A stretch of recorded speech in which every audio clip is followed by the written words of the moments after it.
মনোনয়ন বাতিলের খবর শুনে অনেকেই চিন্তা করছেন যে আমি নির্বাচন করতে পারবো কিনা। আমি আপনাদেরকে ইতিমধ্যেই জানিয়েছি যে আমরা আপিল করছি। আমাদের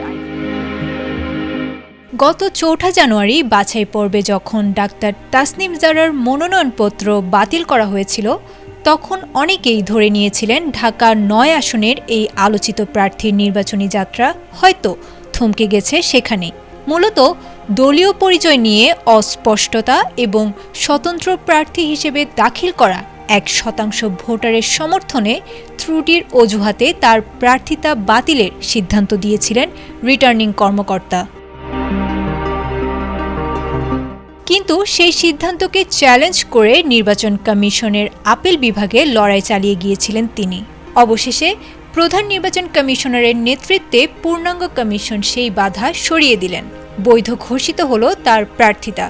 কেবল ডাক্তার জারা নন, দীর্ঘ আইনি লড়াই শেষে ভোটের ময়দানে ফেরার সবুজ সংকেত পেয়েছেন কক্সবাজার ২ আসনের হেভিওয়েট প্রার্থী জামায়াত নেতা হামিদুর রহমান আজাদও। শনিবার সকাল ১০টা থেকে প্রধান নির্বাচন কমিশনারের নেতৃত্বে পূর্ণাঙ্গ কমিশন আপিল শুনানি শুরু হয়েছিল। শুনানির শুরুতেই আলোচনার কেন্দ্রে এসেছিলেন ডাক্তার তাসনিম জারা।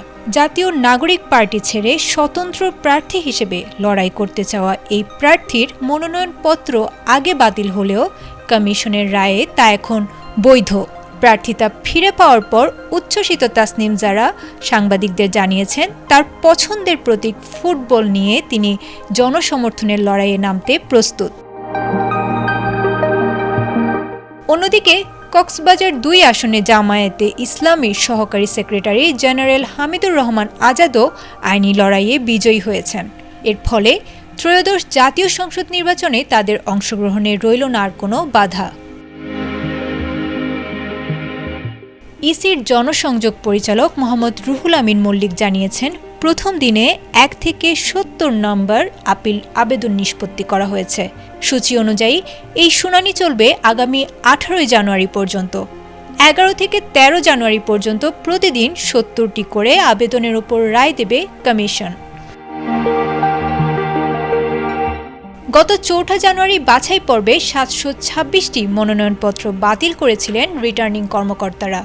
এর মধ্যে ৬৪৫ জন প্রার্থী তাদের প্রার্থিতা ফিরে পেতে কমিশনের দ্বারস্থ হয়েছিলেন। আজ শুরু হওয়া এই শুনানির মধ্য দিয়ে আগামী কয়েকদিনে নির্ধারিত হতে যাচ্ছে আরও অনেক হেভিওয়েট প্রার্থীর রাজনৈতিক ভাগ্য। আগামী ১২ ফেব্রুয়ারি অনুষ্ঠিত হতে যাওয়া এই নির্বাচনে এখন থেকেই বইছে প্রতিদ্বন্দ্বিতার নতুন হাওয়া।